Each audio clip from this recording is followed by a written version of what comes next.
Les vengo a hablar sobre la reforma pensional en Colombia. Quiero destacar varios puntos. Primero, un régimen de transición. Establece un régimen de transición para cotizantes con derechos adquiridos. Esto significa que aquellos trabajadores cercanos a la edad de pensión conservarán las reglas del sistema anterior, Ley 100. Para acceder a este beneficio, las mujeres deberán tener 750 semanas cotizadas y los hombres 900 semanas. Segundo, la fecha de entrada de vigencia será a partir del 1 de julio de 2025, siempre y cuando sea aprobada en su totalidad por el Congreso. Tercero, el pilar solidario. Este pilar busca garantizar una renta básica para la población vulnerable que no logró cumplir con los requisitos para pensionarse. Además, la reforma se basa en 3 pilares: el pilar solidario, el contributivo y administradores por colpensiones, y el tercer pilar para personas con ingresos por encima de 4 salarios mínimos que hacen aportes adicionales al régimen de ahorro individual de las administradoras de fondos de pensiones y de cesantías. Este discurso aborda la erradicación de la reforma propuesta en el contexto pensional actual que se vive en Colombia. El presidente Petro destaca la importancia de garantizar el derecho a una pensión digna para todos los adultos mayores, especialmente enfocándose en las mujeres, que constituyen la mayoría de los beneficiarios. El discurso reflexiona sobre la historia de las reformas anteriores, como la Ley 100 de 1993, y reconoce tanto los avances logrados como los desafíos pendientes. El presidente también critica el enfoque neoliberal que ha prevalecido en las décadas pasadas, argumentando en el mercado por sí solo no puede garantizar los derechos fundamentales de las personas. Destaca la necesidad de un Estado fuerte que asegure los derechos sociales, incluido el derecho a la pensión, y promueva una economía productiva que genere empleo y cotizantes para los sistemas pensionales. El discurso también aborda aspectos técnicos de la reforma, como la sostenibilidad financiera de los sistemas pensionales y la importancia de complementar los pilares públicos y privados del sistema. Se discute la posibilidad de establecer un pilar solidario financiado por el Estado para garantizar una pensión mínima para los adultos en situación de pobreza. El presidente Gustavo Petro, en el artículo mostrado por El Tiempo, habla sobre la reindustrialización de la salud. También habla que el presupuesto que ha recibido el sector salud durante su gobierno ha incrementado en un 20%. Dice además el ministro de Hacienda que hace algunos meses el pago del sistema de salud se encuentra en orden. El presidente también dijo que con la reforma él busca que la salud deje de ser tomada como un negocio y que se deje de dividir entre los que tienen y no tienen dinero y se tome como un derecho, es decir, que las personas tengan o no tengan dinero puedan acceder al sistema de salud y a una buena prestación del servicio. El discurso del presidente en relación con el sector de la salud ofrece una visión completa de varios aspectos claves: presupuesto, viabilidad financiera de la reforma, reindustrialización del sector, presupuesto.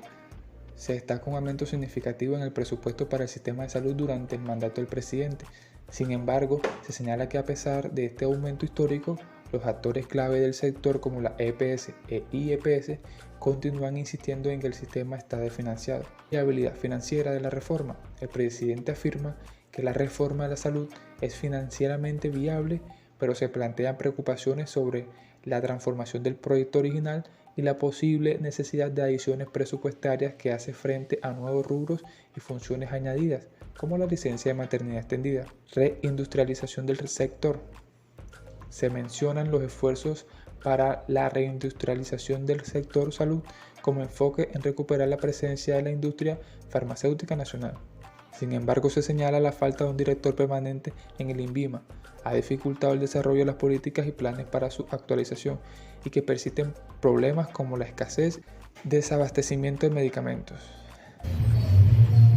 Ante la pregunta de qué manera los discursos influyen en la sociedad en que vivimos y si son capaces de modificar y crear sistemas de conducta en las sociedades, cabe anotar que tienen un impacto significativo en la sociedad en que vivimos. A través de la comunicación verbal, escrita, las personas transmiten ideas, valores, creencias y perspectivas que influyen en la percepción de la realidad y en el comportamiento de los individuos y grupos. Estos discursos no se limitan solo al lenguaje, sino que también influyen en acciones y conductas de las personas. Veamos unos puntos. 1. Construcción de realidad. Los discursos contribuyen a construir nuestra percepción del mundo a través de las palabras. De hecho, pueden influir cómo vemos los políticos o los gubernamentales, cómo podemos elegirlos. Formación de identidad. Los discursos también moldean nuestra identidad individual y colectiva. Las narrativas culturales, religiosas o históricas nos dicen quiénes somos como sociedad y cómo debemos comportarnos. Por ejemplo, discursos sobre género, raza, nacionalidad afectan la construcción de nuestra identidad personal. También están normas y valores. Estos discursos de normas y valores, a través de ellos se promueven ciertas conductas o cambios sociales. Por ejemplo, los discursos de los líderes como Martin Luther King, como King Jr. o Nelson Mandela impulsaron los movimientos por los derechos civiles y de igualdad racial. También tenemos legítimo de poder. Los discursos también legitiman poder. Los líderes políticos, religiosos o empresariales utilizan palabras para justificar sus acciones y mantener su posición. Por ejemplo, los discursos de los presidentes o primeros ministros pueden influir en la opinión pública sobre políticas gubernamentales. Los discursos sí influyen en las personas, ya que les da la posibilidad a las personas para que socialicen sus experiencias particulares a través de lo que narran los otros, además para que compartan creencias y acontecimientos personales vividos, ya que un discurso construye una realidad y proporciona una forma común de entender alguna problemática, algún tema en común o diferentes temas sociales. Los discursos son un factor de poder, ya que son capaces de inducir comportamientos y además de crear nuevos discursos en las sociedades. Además de eso, contribuyen a la formación de la estructuración de relaciones de poder en la sociedad. Los discursos, y más los discursos políticos, tienen un impacto significativo en la sociedad en la que vivimos, ya que pueden influir en la opinión pública, moldear percepciones y valores y motivar acciones individuales y colectivas.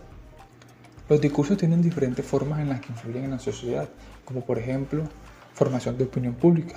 Los discursos, especialmente aquellos de líderes políticos, figuras públicas y medios de comunicación, contribuyen a la formación de la opinión pública al presentar la información, argumentos y narrativas sobre diversos temas.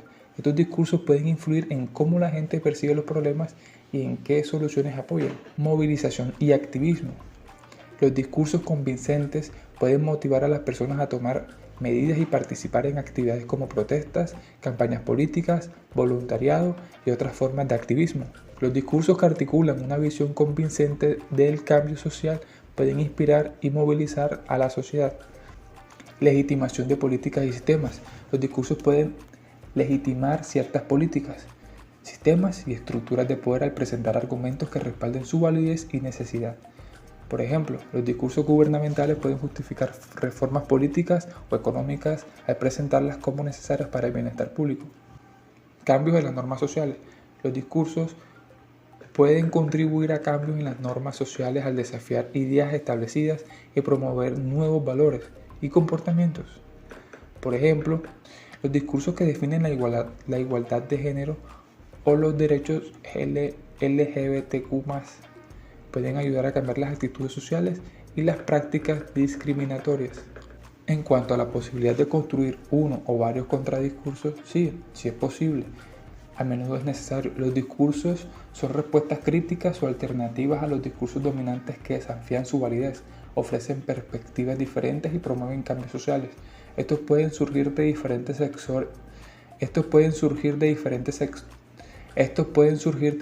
sectores de la sociedad, incluidos grupos activistas, académicos, medios de comunicación, alternativos y líderes políticos de la oposición.